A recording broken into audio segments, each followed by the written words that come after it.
truth is the most convincing story that maps onto reality, and that's why the central narrative is falling apart. Right now in the United States, people should not be walking around with masks. We must see the central narrative for the fiction that it is. We are Americans. While elections are sometimes messy, this was a secure election. The founders began the fight for human liberty and self-governance, and it's up to us to finish the job. I'll tell you what, we are in a truth emergency right now. This is the end game.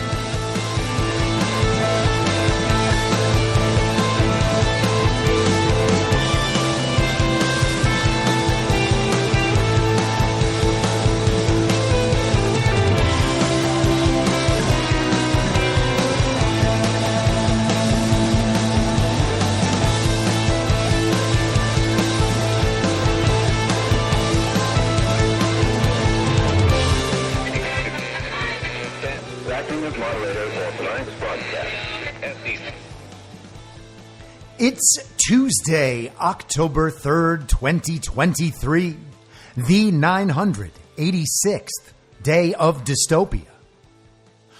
I'm your moderator, Chris Paul. Let's be reasonable. A warm welcome and hello to all of you listening to the podcast on the day of its release. The only way to do that is by becoming a paid subscriber at I'mYourModerator.substack.com.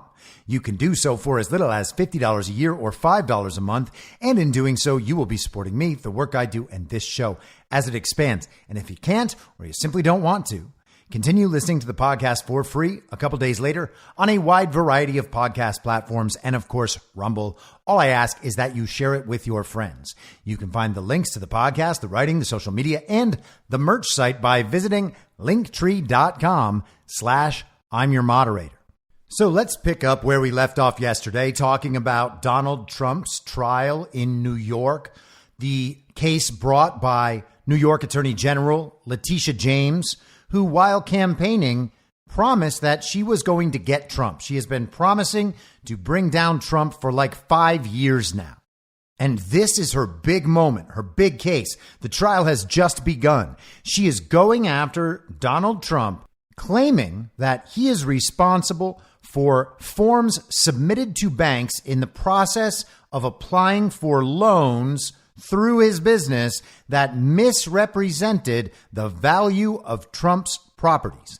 She says that Donald Trump overstated the value of all of these properties in order to convince the bank, I guess, into giving him more money.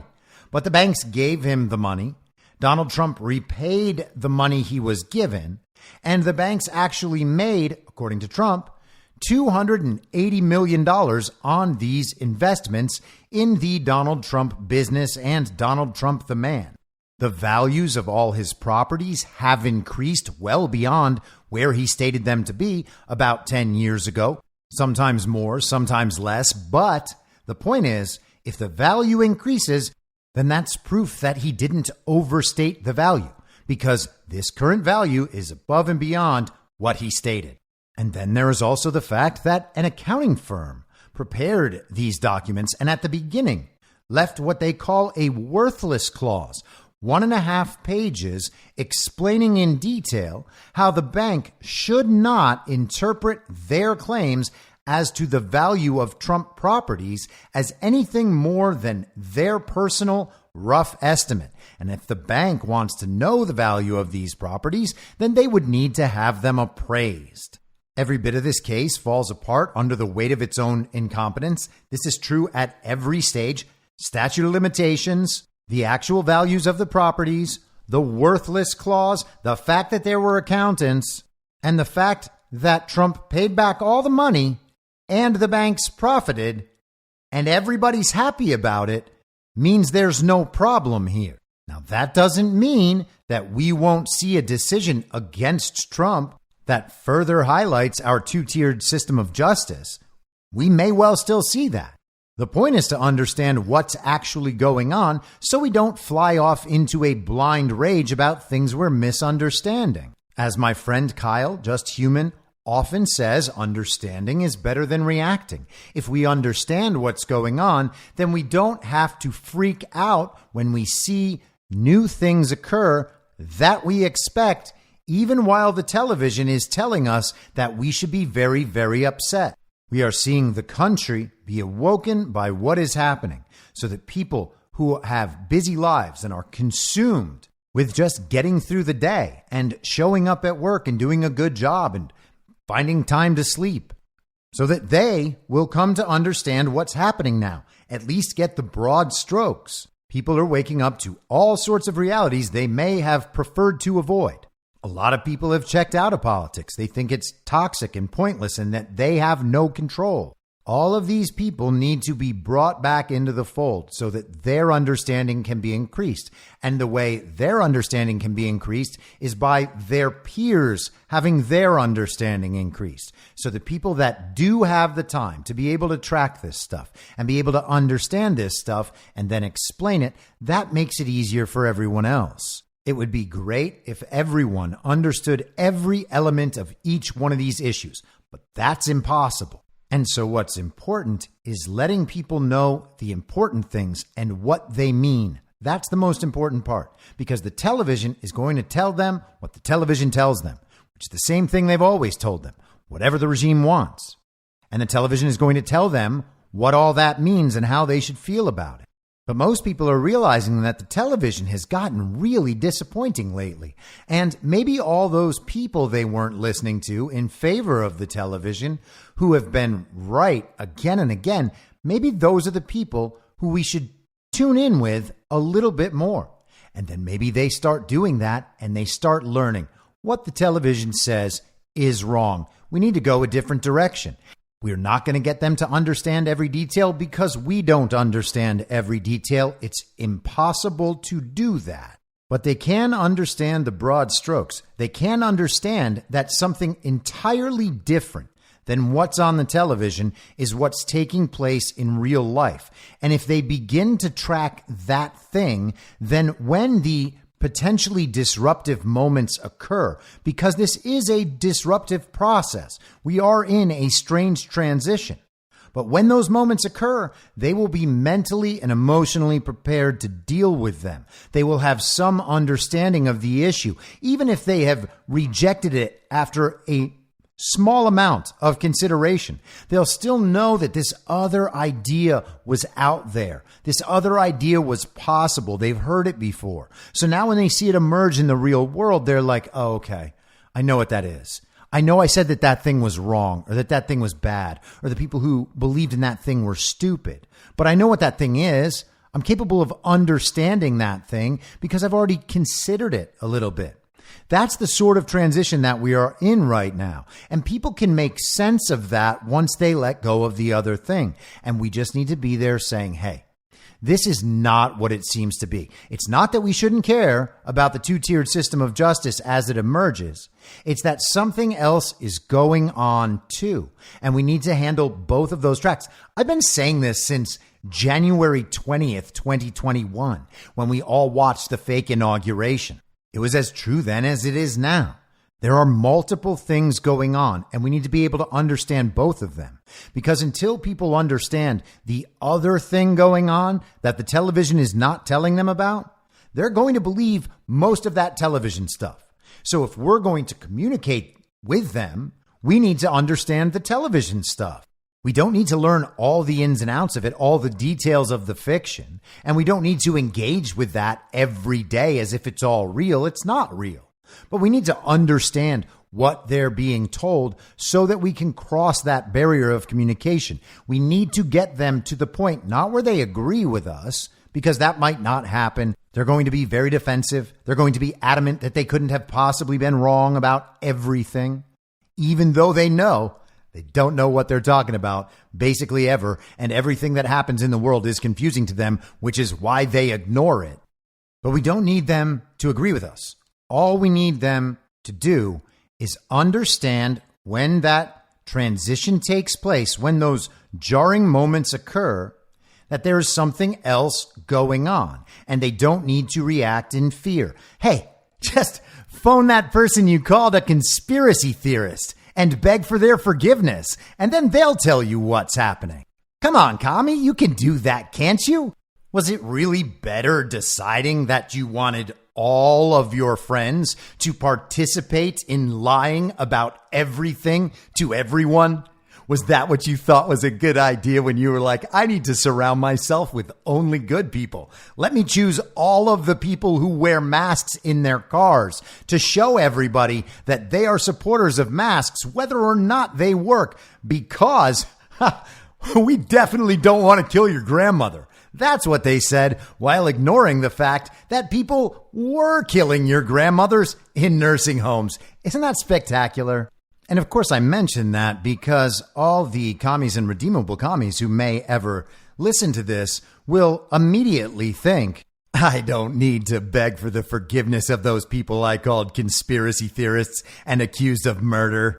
But you do, commie, you do. See, that's just you being wrong about something again.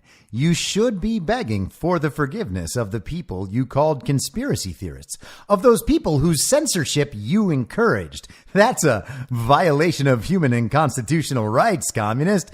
Don't you understand you supported that?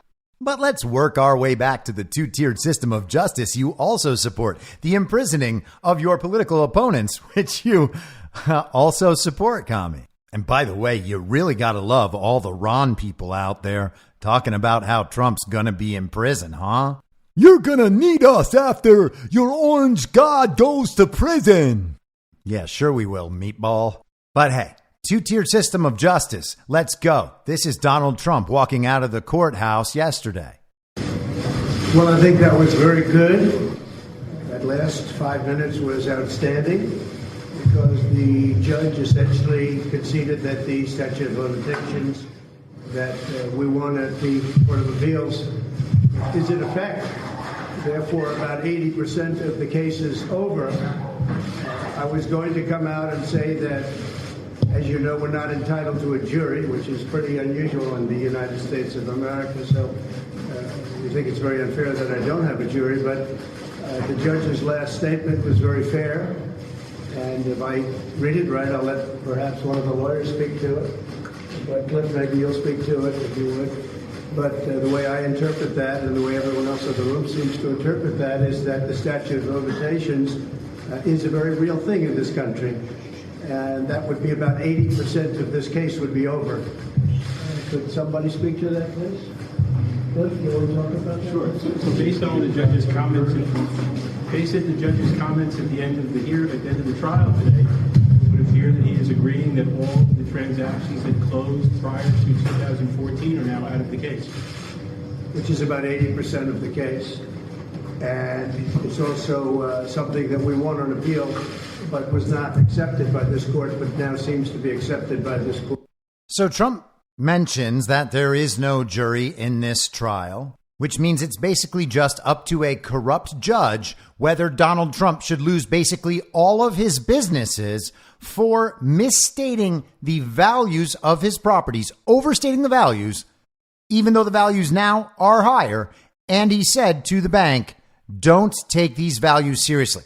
Now, he just addressed the statute of limitations. Day one, statute of limitations. It is confirmed now 80% of the examples in their trial are gone.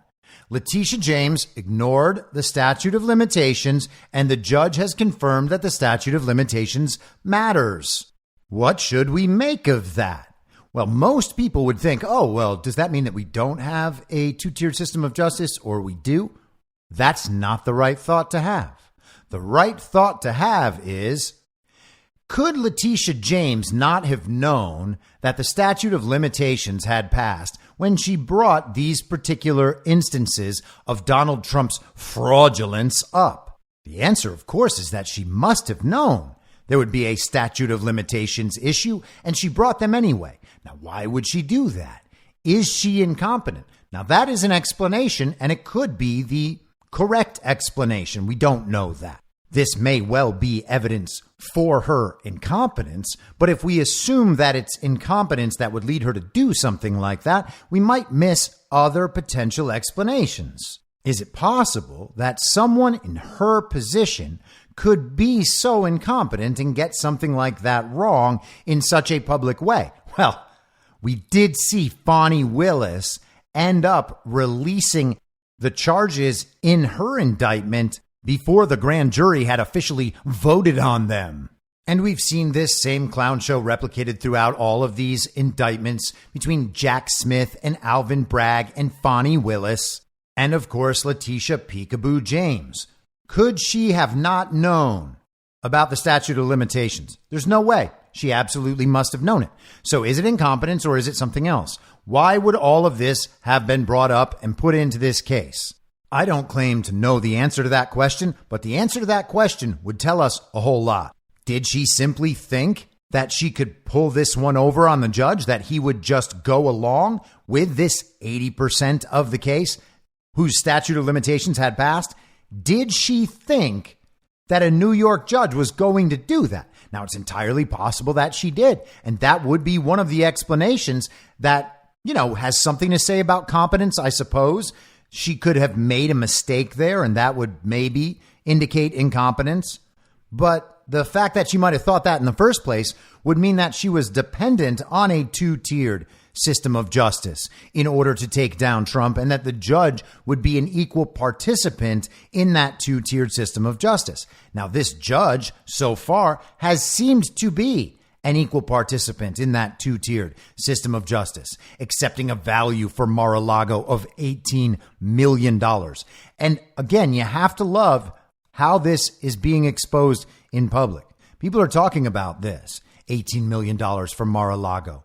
Rich liberals don't believe that. They don't believe it at all. They know better because they know how real estate values work. They know there's no way Mar-a-Lago's worth $18 million while comps next door are like $40 million for less than half the size, a fraction of the space, without the magnificent views on the coastline, and without any of the history. It's preposterous to assume that Mar-a-Lago is worth $18 million, and they all know it. And I know people think, yeah, but they'll go along with everything. They'll believe it just because they hate Trump. No, they will repeat it because they hate Trump. They don't believe it because they know it's wrong. They'll repeat it because they are signaling. They'll repeat it because they want other people to repeat it back to them so that they can believe the New York courts are going to take down Donald Trump. They will do all of that stuff, but they don't actually believe that Mar-a-Lago is worth $18 million. They cannot possibly believe that. They're dumb, they're liars, but they're not dumb enough to believe that. And that's what makes it very strange that the judge would say he believes that. And they were warned. As I relayed from Trump's deposition yesterday, Trump said at his deposition in April that they would bring witnesses who will attest to Mar-a-Lago being worth $1.25 billion to $1.5 billion and potentially more. And the witness they're bringing is this guy Moens from Palm Beach, Florida, the number one high net worth real estate broker down there. $1 billion of deals he's made since the beginning of the pandemic. And he says he could find buyers who would pay $1.25 billion to $1.5 billion for Mar-a-Lago. That means that is its value. It's not $18 million because someone gives some relative tax assessment. And isn't it funny? That's the news that broke first about the value of Mar-a-Lago. So all of the people out there who are utterly Trump deranged, total worshipers of the regime, worshipers of the authoritative source, they all said to themselves, oh, good, this judge is on our side. And then yesterday they hear about how the statute of limitations has passed for 80% of the examples in this case. And they think, wait, I thought that judge was on our side. And then they have to consider Letitia James's incompetence in bringing this case, knowing that the statute of limitations is the most obvious thing imaginable for an attorney general. Wouldn't you think? One of the most basic bars that must be crossed in order to bring a case is that. How do they work themselves out of this one? The thing about that mindset is they can only look at things in one way. Even if they have differing opinions about something, they always agree on what's underlying. And this is basically just in parallel to what I always say about MSNBC and CNN and Fox News. They are just telling different versions of the same thing, of the same central narrative. And the differences are just their marketing to different groups of people so that those groups of people will argue about those things that they are told and reassured all the time actually divide them. When that all goes away, you quickly realize that normal people are not generally divided by those things. They have their own personal opinions and they don't know well enough. They are humble enough about their beliefs to allow other people to have their personal opinions and not let that be the only thing that matters in life. Those divisions are created by the central narrative and by the propagandists. Once you realize you have most things in common with normal people, despite their messed up viewpoints from your perspective, you can see the real divide. It is the regime against the people. It is the uniparty as the representative in America of that regime against the people. So for these people, when they have already looked at the judge and assumed and thought that the judge was on their side, it makes it very confusing for the judge to do anything that doesn't intentionally and obviously support their side. And by the way, our side's guilty of this sometimes too, because we are all training ourselves out of that mindset to put things on certain sides or certain teams and then assume they're going to behave according to what we believe that team to be. We need to be judging each individual action and event relative to something stable, not relative to how we've decided two teams should be divided. We need to look at what's being done relative to the awakening and relative to the dichotomy between sovereign individuals and sovereign nations against the all-encompassing one world liberal world order, which is really just global communism. So is the judge good or evil? Don't know. Doesn't matter. All he did so far was admit the blatantly obvious, which is that some of these claims lie outside the statute of limitations. How much credit are we supposed to give him for that? Does Letitia James need all of those claims to succeed? No, she doesn't. This is so blatantly weird that it deserves consideration, and we're going to see it come up again and again. This is presenting a really interesting dynamic here. We don't need to know the ultimate answer right now. We need to pay attention to this aspect as the story evolves if we want to learn what's actually happening here. And upon doing that, then be able to understand what that means or what we should do or what the future might look like as it emerges. Because that's the whole point of all of this, isn't it? Donald Trump wrote on Truth Social this morning, Judge Engoron has been given false and grossly misleading information about my net worth by a lying and incompetent attorney general, such as Mar-a-Lago being worth $18 million, when in fact the number would be much closer to $1.5 billion, like other properties, including two that were recently sold for numbers many times those that were listed in the financial statements. The New York State Attorney General therefore committed fraud for political and election interference reasons. This case should therefore be dismissed. So Donald Trump is actually turning this around on Letitia James and saying that she has committed fraud through her communications to the court about his financial status. He's saying that she is intentionally misrepresenting his net worth, his financial status, and the value of his properties in order to make him look like a fraud. Now, we went through Donald Trump's deposition yesterday. It could not be more convincing and more obvious that the case from the New York Attorney General's office is preposterous. They have no case. On everything they argue, Trump's answers are convincing and complete. If it's outside the statute of limitations, it's outside the statute of limitations. If the banks got their money back, made a profit, and had no problem, then there is no harm done. If Donald Trump hired a prestigious outside accounting firm to prepare this statement, and they prepared the statement with a 1.5-page worthless clause that says none of what's in this statement can be taken as the actual values of these properties, these are just our rough estimates, then there is no case. There is no case.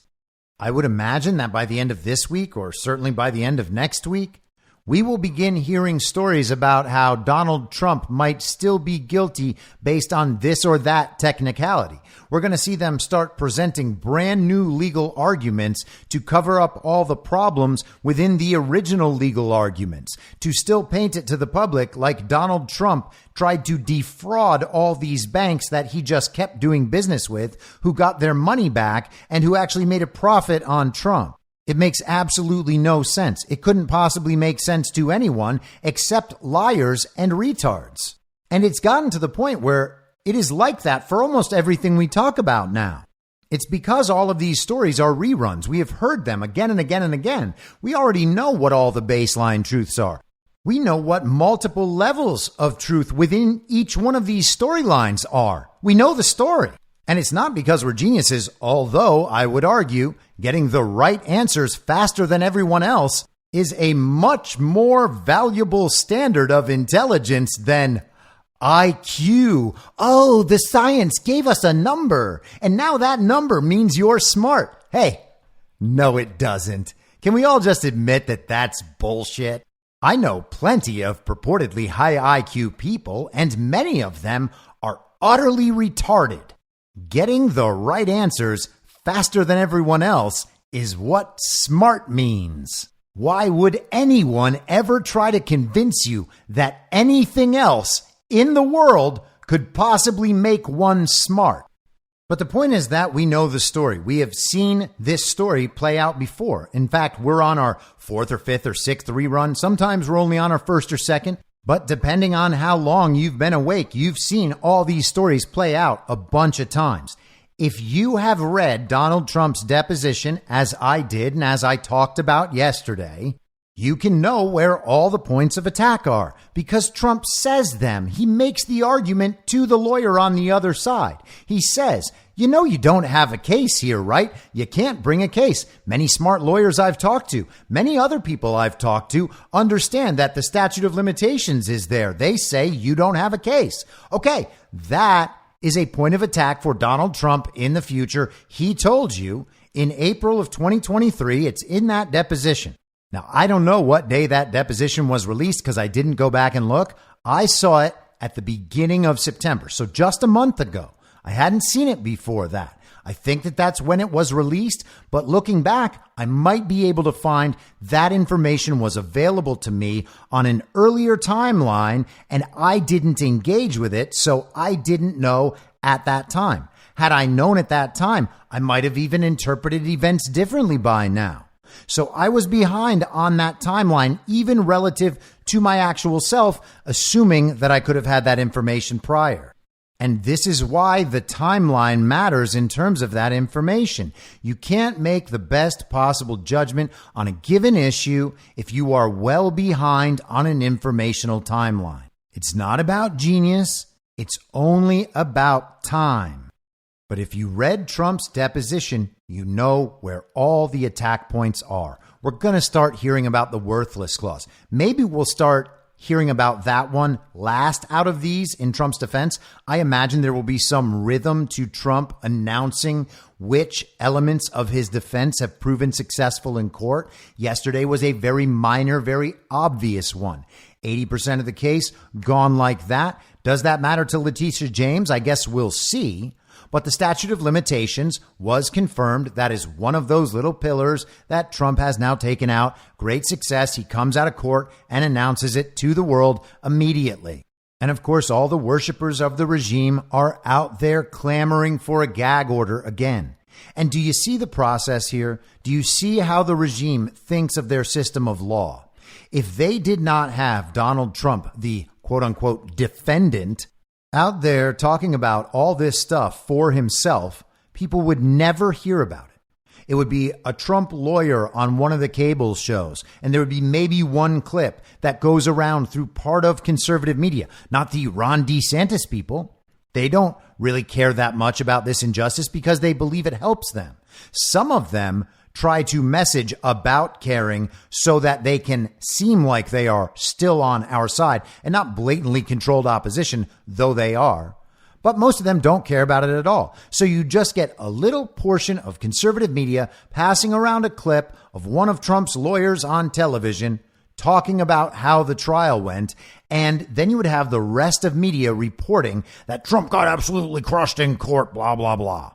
But we're not in that age anymore. We're in the age where Donald Trump comes out and says what happened in court just moments after the trial ends. So he goes out and initiates the narrative. He puts out what happened in court on his terms. It's him saying it right to the people, plain spoken, no bullshit or legal mumbo jumbo, not a CNN reporter telling you what happened and then turning to a legal expert to tell you how Donald Trump is still in very big trouble because of this. Oh, Donald Trump might say that 80% of the case just got tossed out, but that's not true. And even if it were, all we need is 20%. The legal experts come on and tell you how the obvious interpretation is wrong.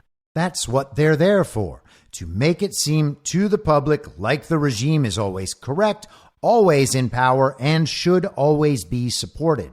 It's not only that the regime is correct, it's that the regime is correct and you should be happy about it. Donald Trump comes out himself and tells you what's happening himself. It is not filtered through anything else. Letitia James did not give a statement to the press after the trial day yesterday. Only Trump did. He is controlling the narrative, and he demands that much attention, which is why he is so obviously a more powerful figure than Ron DeSantis and a more powerful figure than the current fake president, Joe Biden. Joe Biden doesn't demand the attention of his own supporters. The only people who watch Joe Biden and pay attention to Joe Biden are us. Joe Biden's supporters don't watch or pay attention to him. They don't want to see anything he's done. They just want to read articles about how conservatives were lying about Joe Biden, and they want to know that a Democrat is in charge while they go along with absolutely everything they're told. They want to be given credit for doing the right thing relative to Donald Trump, and then they don't want anything to do with it because they know how bad Joe Biden is. They don't want to follow Joe Biden because then they'd have to admit to themselves how bad Joe Biden is. And Donald Trump is relaying messages to the public at absolutely every opportunity. So far today, he has spoken before court and he has spoken when he walked out for a court recess. Here's the clip from early this morning. Thank you very much. Judge Engoron has been given false and extremely misleading information about my net worth. Private company, nobody's supposed to know my net worth, but now everybody is and will, and I hope you're impressed. We built a great company. But he's been given false information, misleading information, and corrupt information by a very corrupt and incompetent Attorney General, Letitia James. This woman is grossly incompetent. She ran on the basis, I will get Trump without knowing anything about me. So he's been given this information. It's now been proven to be false, such as Mar-a-Lago in Palm Beach, Florida, being worth $18 million, when in fact it's much closer to $1.5 billion. And I appreciate very much the officials of Palm Beach calling yesterday and writing and saying that she was very wrong. That's not the way you value the property. So she said it was $18 million. It's $1.5 billion. Likewise, we've just recently sold two properties for many times what they were worth, many times what they were worth in the financial statements. And the statements are actually much lower than the actual net worth. She knows that, but she's fraudulent. Because of the fraudulent numbers she's given, many of which, Mar-a-Lago is just one example. We have other examples that are almost as good, in some cases might even be better. This case should be dismissed. This is not a case. And she should probably be dismissed also because she's terrible and grossly incompetent, as I've said. But at a minimum, she should start looking for the murderers and the criminals, the violent criminals all over New York, do something about all of the illegal migrants pouring into our city and state, and not spend the next 6 months in a courthouse because she's been caught early. Her numbers are fraudulent. She's a fraud. Her numbers are fraudulent, and this case should be dismissed. and they ought to get on to violent crime and solving the problems of New York City and New York State. Thank you very much. Mr. President, why did you decide to come? You didn't have... So he actually answered that reporter's question, and we'll talk about that in a second. I'll play that in a second. But consider how effective this is. He's out there telling the country the story. Now, if the mainstream media has a grip on people's attention, if everybody is locked in and addicted to the central narrative, then the TV's version of events is what's going to play. If someone can break that and supersede that and then eventually dominate that, that person's version of events is going to succeed. Donald Trump is giving people his version of events before another story can hit any sort of mass acceptance. Now, Donald Trump also has the advantage of telling the truth, and we can go back and look through the arguments of both sides, and we can support the arguments of one of those sides. It is certainly not the side bringing claims outside of the statute of limitations. For example, it's not the side pretending that Mar-a-Lago is somehow worth $18 million. It's not the side of the woman, Letitia James, who campaigned on the idea that she would get Trump. And of course, we've gone through much of the rest of the Donald Trump argument based on the deposition for this case. The attorneys also know that Donald Trump is going to claim all those things. And isn't it crazy that they still went through with the statute of limitations anyway? But Donald Trump is setting the narrative, and people are not locked in and addicted to the central narrative as they used to be. There are fewer worshipers of the authoritative source every day.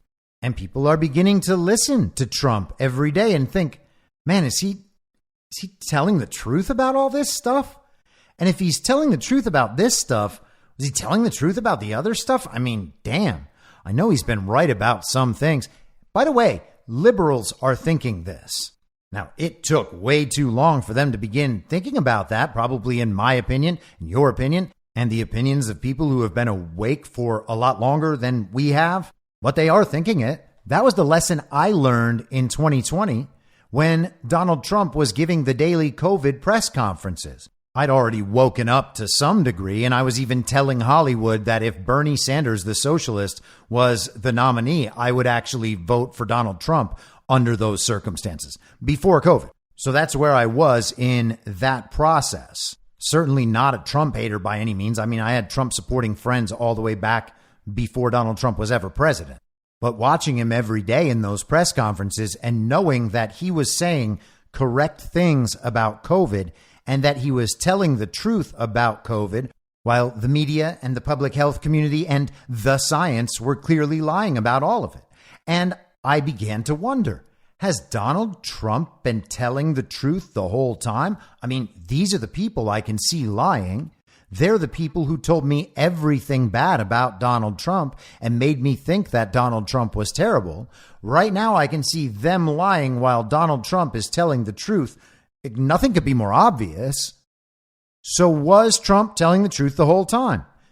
People are going through that thought process right now because Donald Trump is controlling the narrative about all of these trials, and he's been doing it the whole time. Donald Trump has announced the raid at Mar-a-Lago. He's announced the upcoming indictments by all of these people. He's announced what the issues are going to be before they become issues. It seems an awful lot like Donald Trump is, if not controlling this process, certainly privy to an incredible amount of inside information that must be coming from somewhere. How is he always so far ahead of these things? There's got to be an answer for that, but that is not the most important thing. The most important thing is that he is clearly controlling the narrative. He is setting it effectively. Whether or not he is in control of the process, he clearly has enough inside information to know what's coming in advance, and he's telling us, while the other side is never telling us what's going to happen. They just want their media hits, and they keep getting ruined by Donald Trump creating a series of false starts that never let them get their narratives going. Can you imagine this process playing out 4 more times? We still have Alvin Bragg, Jack Smith 1 and 2, and Fani Willis. You can imagine Donald Trump telling the whole story about each one of these trials on his own to the American public, and the American public understanding, oh yeah, I think Trump's right. And people think, oh, but the communists in my life will never accept that. Well, yes, they will. They will accept it as soon as the social incentives and punishment structure align according to their best interests. They are in the party of false decorum. They succeed in life by impressing those more powerful than they are in positions to which they want to ascend. That incentive and punishment structure is flipping over. At some point, it will be more reputationally damaging, as it is among us, to pretend that Joe Biden actually received 81 million real lawful American votes than it is to say that our elections were stolen. Think about the incentive and punishment structure. Very few of us spoke up on that issue for the entire time. I would imagine that there are people in my audience who don't even speak up on that issue right now, just because the incentive and punishment structure was so severe. The incentive to pretend that Joe Biden received 81 million real lawful American votes was so good, the punishment for saying otherwise so harsh, that people shut up. And people still believe that the incentive and punishment structure is the same. It's not. That will become a gauge of whether or not people are willing to lie to support certain political causes or to support their own self-interests within the party of false decorum, which is why I focus so much attention on that one single issue. Is this person willing to claim that they believe Joe Biden received 81 million real lawful American votes? Because if they say yes, that they really believe that, how are you supposed to trust them? Not a single person in the world can prove that claim logically through direct evidence in any way at all. It is 100% an appeal to authority, an appeal to false authority, and an appeal to that authority that you cannot back up even according to that authority. CISA says the election was the safest and most secure of all time. Really? Well, then why did CISA release a statement after reading the J. Alex Halderman report that makes clear that the election systems are not secure? They are vulnerable. They are wide open to manipulation, and that they can do all of the things they're accused of. Why did CISA make that statement later if CISA believes the election is the safest and most secure? Now, saying that CISA says that is already an appeal to authority. But when you go to that authority, it turns out that they don't even believe the thing to which you are appealing. People cannot support the claim that they make, which is why they become so hesitant to answer the specific claim. They want to say, yeah, well, I do believe Joe Biden is president because just look, Joe Biden is president. He flies around on Air Force One. People talk about him as president. He puts out these policies. He's commander in chief of the military, which is why everything he does is a disaster. And they will just make the conversation about anything else. The question is, do you personally believe that Joe Biden received 81 million real lawful American votes? Did he get the most votes of all time and win in overtime? Did he do that? Do you believe that's what happened? And then how would you possibly back that up? It is a perfect litmus test. It has been a perfect litmus test the entire time. If a person is not willing to be honest about that which they know and that which they do not know, then something else is going on. Because in a meritocracy, saying that you know something and being wrong comes with its own set of punishments. That's what life in the real world is like. But that is not what life in the party of false decorum is like.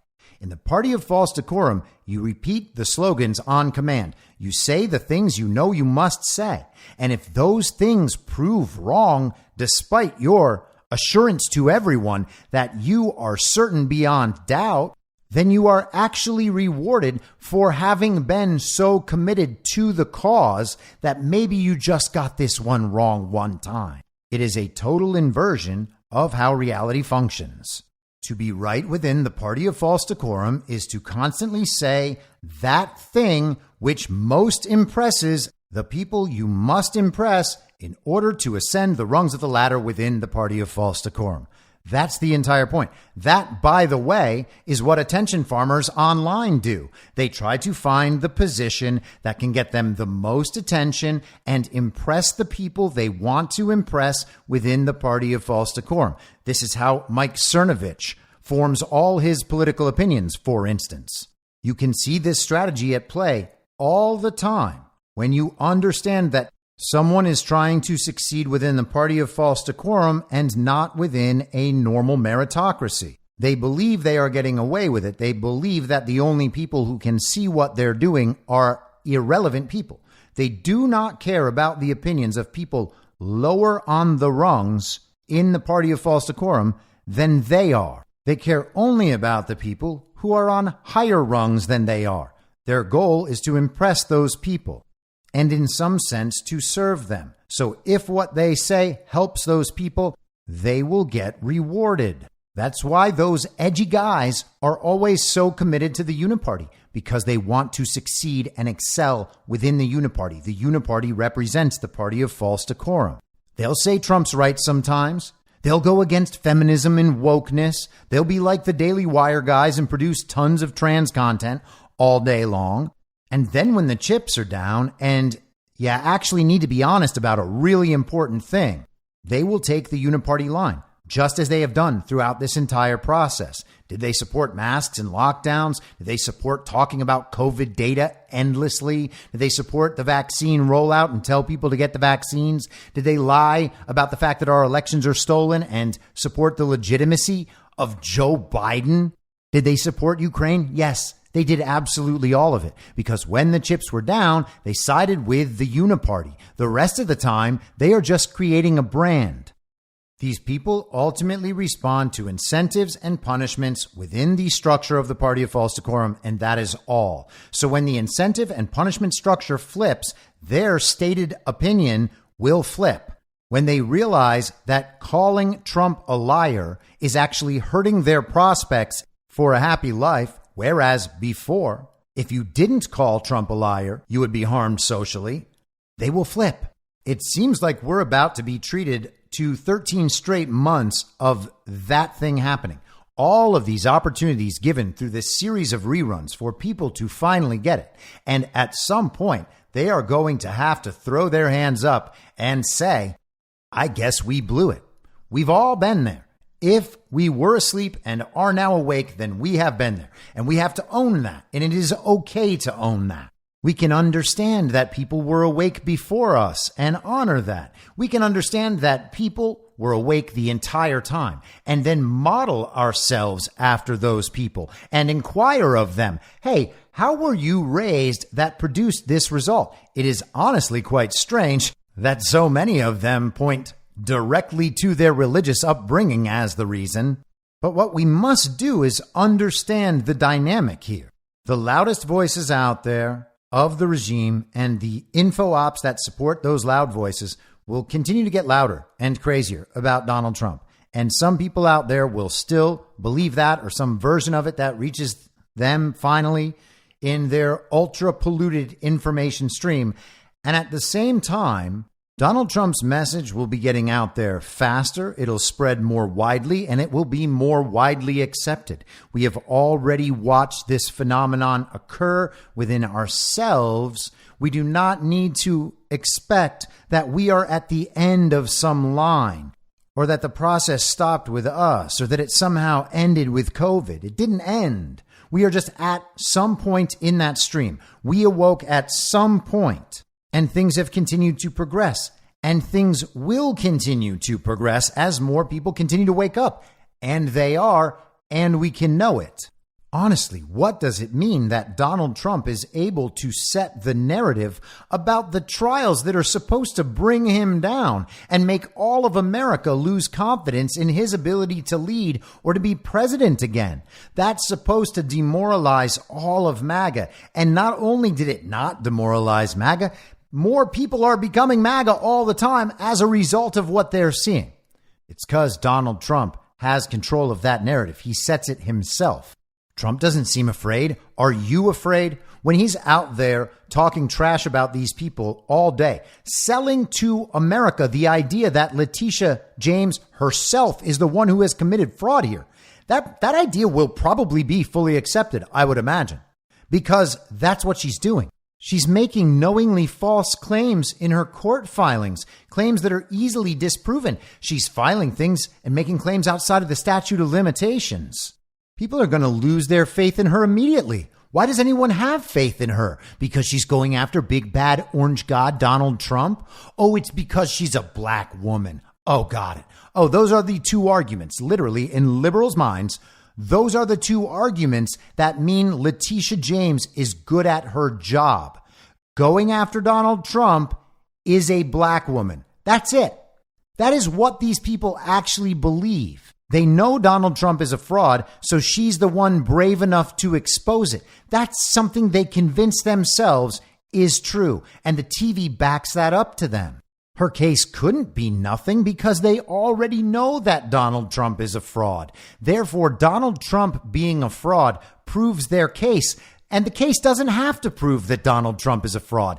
Isn't that amazing once you're willing to completely step outside the boundaries of all logic and evidence? And these are the people who claim no evidence, no evidence, no evidence. So the reporter that you may have heard at the end of that first Trump clip asks, why did you come here? You didn't have to come here. And so here's that exchange. Why did you decide to come? You didn't have to. I don't have to, because this trial is a rigged trial. It's a fraudulent trial. The Attorney General was a fraud, and we have to expose her as that. You see what's going on? It's a rigged deal. What's the frankly, you saw what was just put out about Schumer and the principal clerk. That is disgraceful. Speaker McCarthy, should he stay? They were going to vote to vacate him this afternoon. So he once again calls Letitia James a fraud, talks about her fraudulent numbers, talks about how the trial is rigged, and then he mentions that the principal clerk in the case, some kind of assistant to this judge, has a relationship with Chuck Schumer and that it is a disgrace. And last night he had shared a post on Truth Social that someone else had posted about Schumer's girlfriend, Allison R. Greenfield. There was a post from an account called Judicial Protest that wrote, why is Judge Engoron's principal law clerk, Allison R. Greenfield, palling around with Chuck Schumer? And it linked to her Instagram with a picture of her and Chuck Schumer. So Trump said Schumer's girlfriend, Allison R. Greenfield, is running this case against me. How disgraceful. This case should be dismissed immediately. And so basically what he said there in person. And naturally, the liberal media has lost their ever-loving minds over this. Why? Because Schumer is there in a picture with this woman who is sitting next to the judge in this trial. Those are terrible, terrible optics. Even if we were to pretend for a second that we were the sort of oblivious child brains and standard issue villagers who would actually believe there is a scenario where none of this was corrupt, it would still indicate the optics of corruption. Now, there's absolutely no reason to believe that that's even possible in this situation. Of course, it's obvious that things are corrupt, but we're being shown how corrupt it is. The thing is that within the party of false decorum and within the uniparty, stuff like this is not only accepted, it's expected and it is praised. Therefore, Allison Greenfield can post a picture of herself and Chuck Schumer on Instagram and think everybody's going to applaud her. She is in a circle of power. She is linked to powerful people. That ups her reputation. That ups her standing within the party of false decorum. She receives praise for that sort of thing because in that total inversion, in that false reality, it actually makes sense. In a normal, empirical, observable reality where people believe in a meritocracy and moral action, that just looks like corruption, while she's then sitting next to the judge who's supposedly overseeing this case against a former president. The quote-unquote Senator Majority Leader is next to this court clerk in pictures, and everybody's supposed to pretend that this court clerk is still just doing her job and doing it in an effective and objective manner. This is what we have to pretend about the legal system so that we don't notice there is a two-tiered system of justice. For instance, you can't claim that our legal system is wonderful, that there's no chance we have a two-tiered system of justice, while also featuring a court clerk next to the judge who proudly displays pictures to convince people that she has a relationship with the Senate Majority Leader of the uniparty left opposition, someone who hates Donald Trump as much as anyone hates Donald Trump. She is proud of and publicly displaying her relationship with this character, and we are supposed to still pretend that she is objective. Even some of the liars within the party of false decorum, who have been lying about all of this for 3 years, cannot bring themselves to defend this. And that, again, is the entire point. That is the incentive structure changing. And the funny thing is, what do they revert to? There's no evidence that she's Chuck Schumer's girlfriend. Okay, well, that's the part of the claim that actually doesn't matter at all. It doesn't actually matter if she's sleeping with Chuck Schumer or not. And that is, yes, gross. I understand. He's like the Penguin from Batman, but maybe even worse looking, which is why he's married to a little man that's even worse looking than that. Or woman. Totally. I mean, looks like a man, but woman, that's fine. Fine. It's definitely a woman. It's definitely a woman. We don't need to argue about that. But that's not the part of the claim that matters at all. Whether or not she is Chuck Schumer's girlfriend, the case is proven without it. And Chuck Schumer's girlfriend is the spoonful of sugar. It is the delivery mechanism that makes this claim viral. It is what makes it so that everyone sees the picture of Chuck Schumer and this woman together. It's on her Instagram. She's proud of it. That communicates the full message. It doesn't matter if people are like, oh, I can't believe Trump said that. She's not his girlfriend. How could he ever imply something so demeaning? That doesn't matter at all. They've already gotten the medicine. That's the point. And so let's take a look at how these deranged communists are responding to all of this. This is Raw Story Today. Trump targets New York law clerk with new conspiracy theory about fraud trial. Donald Trump put a target on a New York law clerk with a conspiracy theory suggesting Senate Majority Leader Chuck Schumer is dating her and is rigging the fraud case against the former president. So again, it doesn't matter whether or not he's dating her, but look at the tactic here. And this tactic has been repeated widely online, enough so that I have seen it just in the natural course of my conversations. They are claiming that Donald Trump is looking to get this law clerk assassinated, that MAGA is going to go out and hunt down this law clerk and kill her. They actually still believe this nonsense. They have been claiming that about everyone Donald Trump has mentioned in the last 8 years, and it has not happened. But they still do it because what they're trying to do is change the punishment structure.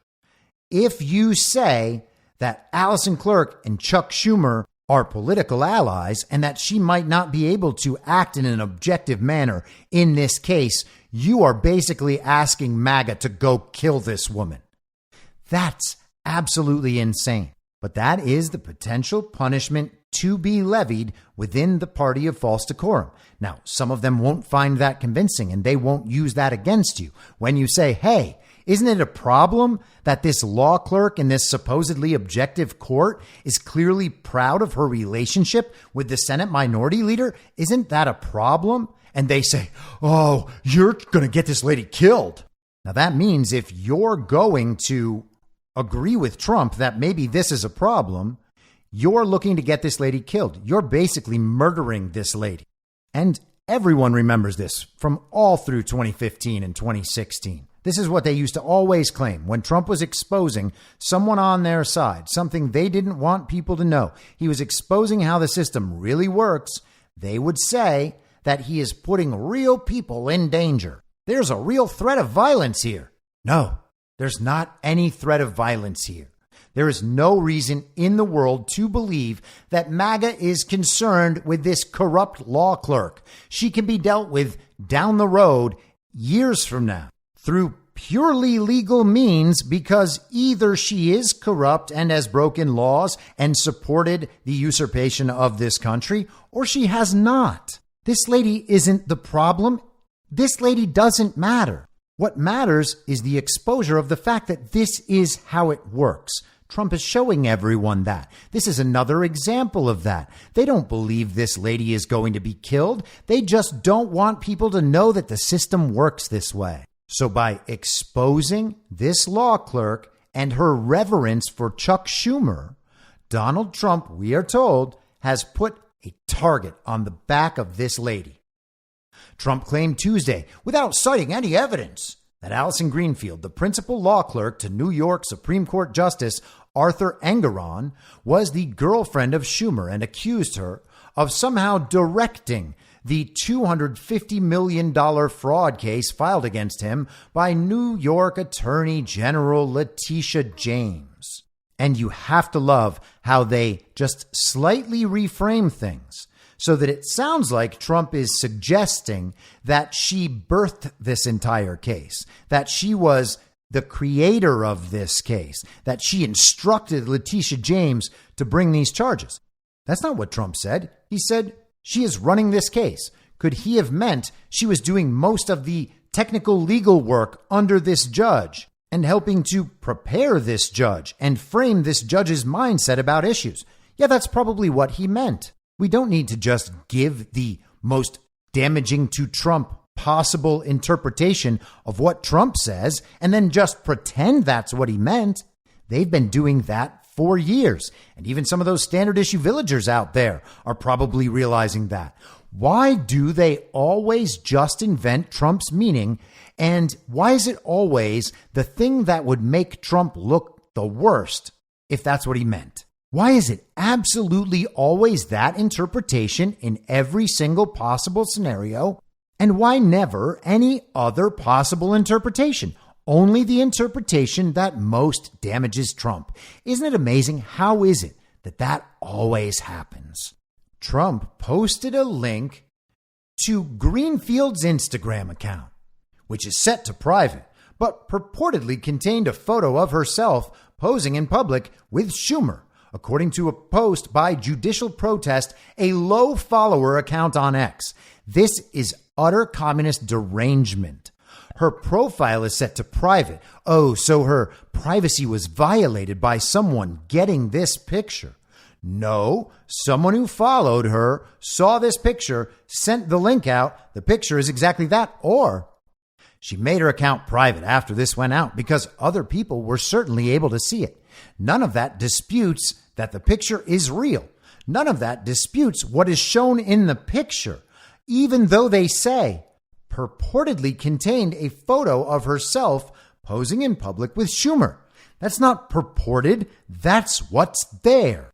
And then they say a low follower account on X, as if the number of followers indicates whether or not the claim is true.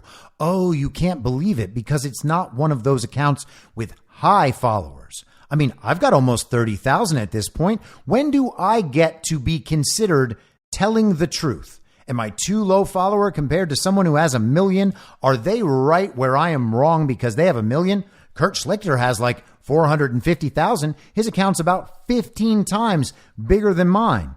But his engagement barely beats mine, even with 15x the followers. And he just goes on there and lies about Ron all the time. Which one of us should be the authoritative source by this standard of followers? It's absolute nonsense. But just in that one paragraph, they present 3 different ways for the child brains in their readership to dismiss these claims, even though the claim is 100% true. Let's read this again. Trump posted a link to Greenfield's Instagram account. True. Which is set to private. How does that matter?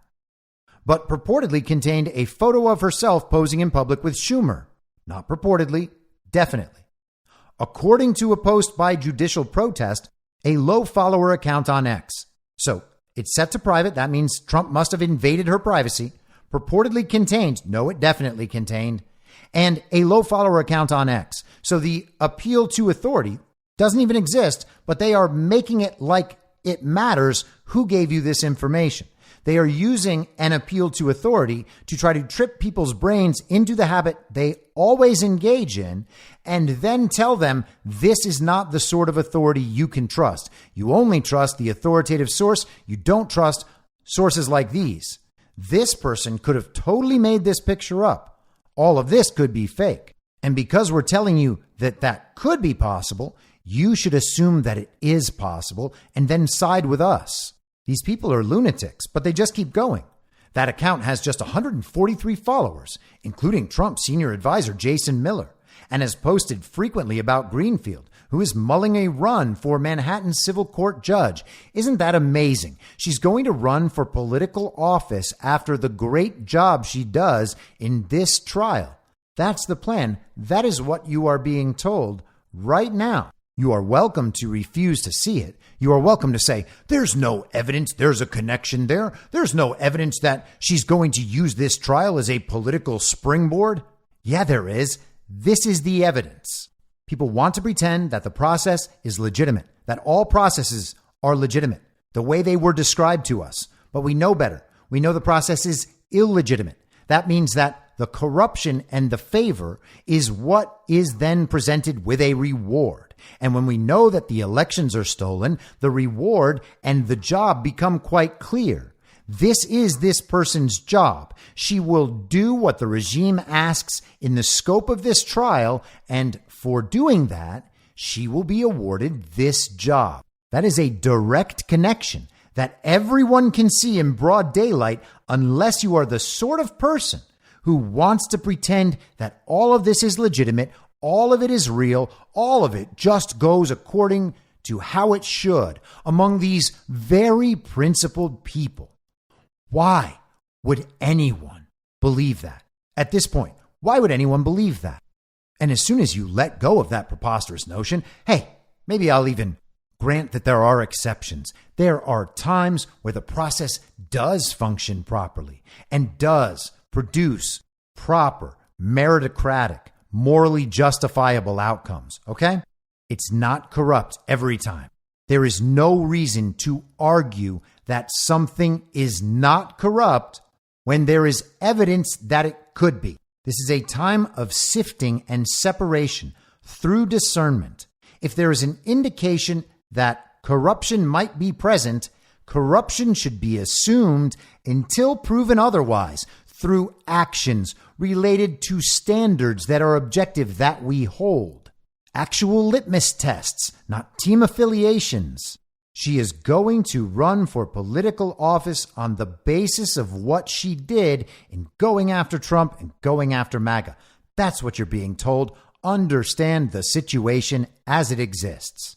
These are the facts Trump is calling to light. He is calling them to light for a reason. It's not because he likes spreading baseless conspiracies, and she doesn't need to be his girlfriend to understand any of this.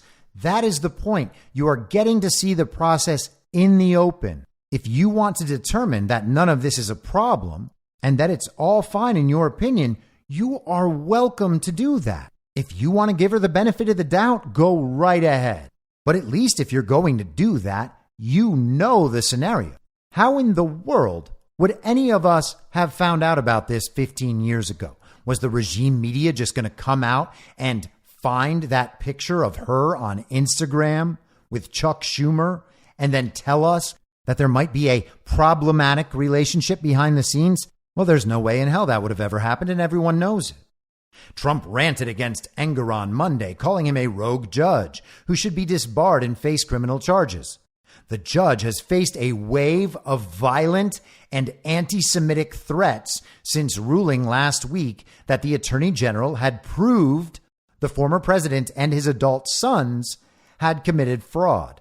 And of course, that is not what happened. The Attorney General did not prove the president and his sons committed fraud.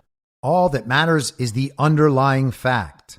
Did Donald Trump commit fraud, yes or no? The Attorney General did not prove that. That judge agreeing with the Attorney General still does not prove the truth or falsity of that underlying statement. And knowing that all of this will be appealed no matter what, The idea that we can say anything concerning the truth or falsity of the underlying issue based on one of the judge's decisions is insane, but that's how they want to frame it. They will always confirm what people believe. Donald Trump is a fraud. Donald Trump is a proven fraud. They'll just keep saying it. You will believe it. And again, violent and anti-Semitic threats against this judge.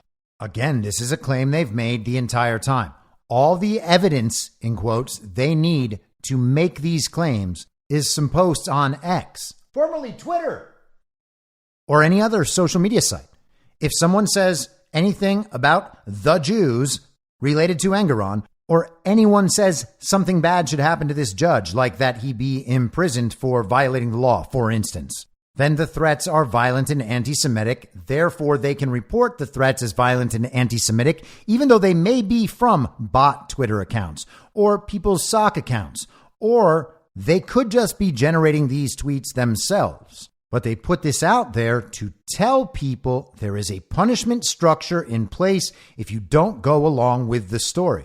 And this stuff isn't primarily about silencing conservatives, these sorts of threats.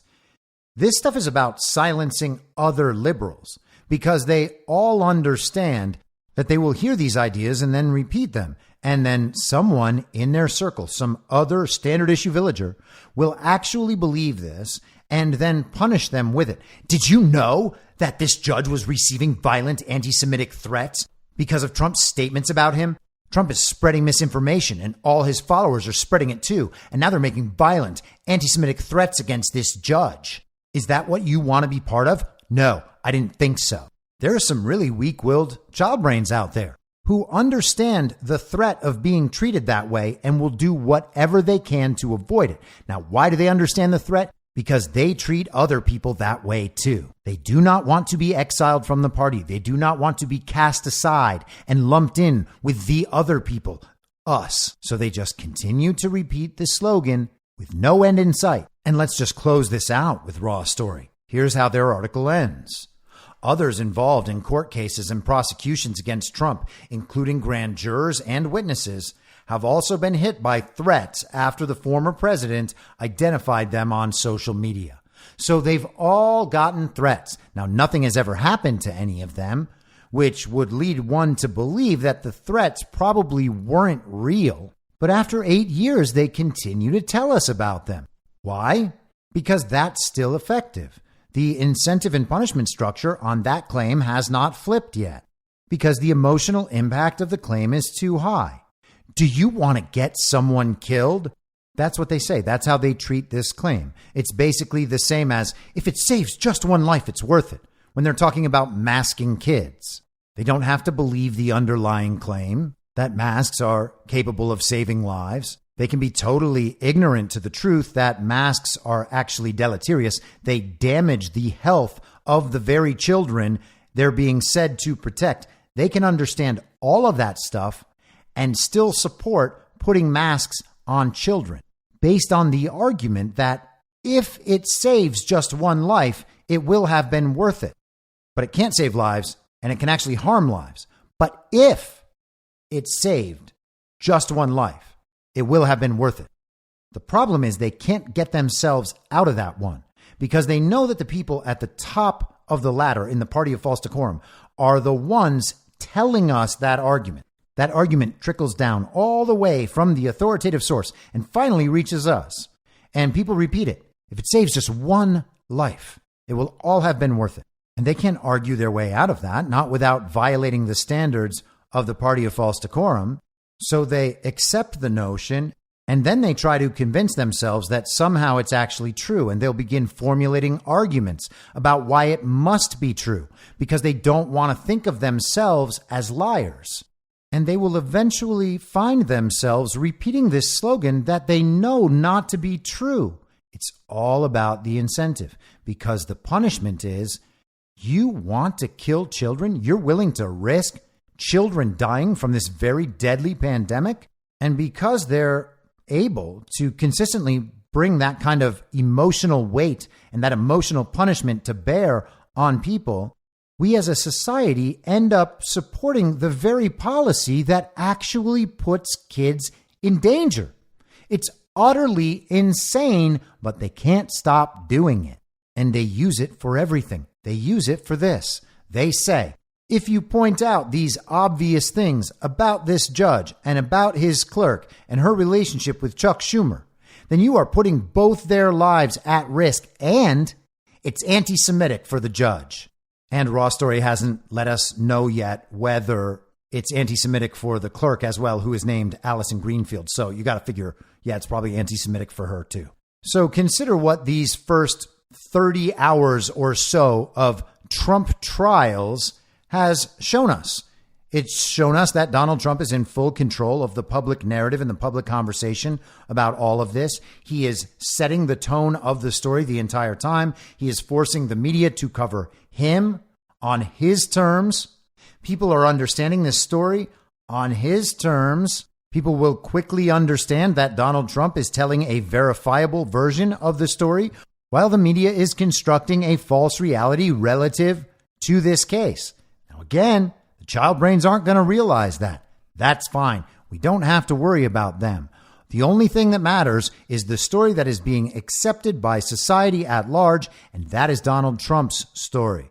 The story is breaking through the central narrative bubble. They are no longer able to protect their hold on the narrative, which means they are no longer able to protect their hold on the public consciousness.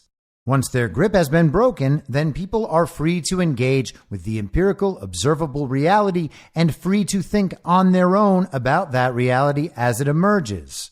These aren't small problems within the justice system that people are being exposed to at this point.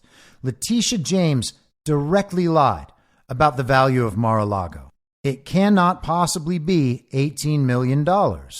And they're trying to destroy Trump's businesses over that verifiable lie. That, by the way, has already been disproven by an actual subject matter expert in court. This is one of those times where everybody just pretends that Donald Trump, because he is kind of audacious and loud and he just says things, that somehow he's making it all up or his words don't carry any weight. He's right. He's telling everybody that he's right.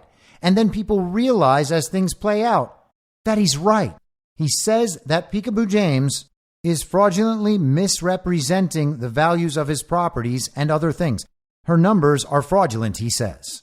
It has already been confirmed by the judge that some of her claims are outside the statute of limitations.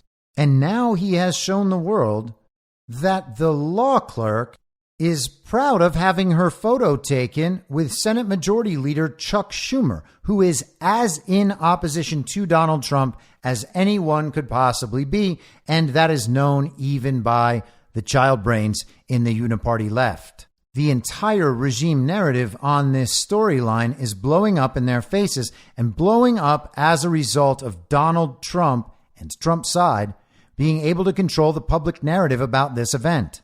It's pretty cut and dry. There aren't other explanations for this. This is what is happening. This is what we are seeing in trial number 1. And we're going to have 4 more of these. I really do think we're going to get about 13 months of this pattern repeating constantly. Donald Trump tells us the story about this corruption in very small sound bites, very clearly spoken. This is what this is. Then we watch the story play out and we're like, oh yeah, he's right. This is what that is. And people will recognize Donald Trump is telling us the truth about this situation while the media is lying to us. And we've seen this before. In fact, we've seen this quite a lot. At some point, they're going to realize that maybe Trump wasn't lying this entire time. Maybe Trump's been telling the truth the entire time. And once that thought happens, the game is basically won. And we are going to see that a whole lot in the future. I'll be back tomorrow at the same reasonable time on the same reasonable podcast network. I don't have a network. Masks and lockdowns don't work. They lied to us about a pandemic. And Joe Biden will never be president. In my mind, that's the end game. If you're listening to this episode for free, you can support me and support the show and the work I do by signing up for a paid subscription at imyourmoderator.substack.com. You can do so for as low as $50 a year or $5 a month. Comes out to under $0.25 per episode, and you'll blast right through the paywall for all of the writing. The merch store is www.cancelcouture.com, and you can find everything else by heading to Linktree. Linktree.com/I'm your moderator. And I'll see you soon out on the range.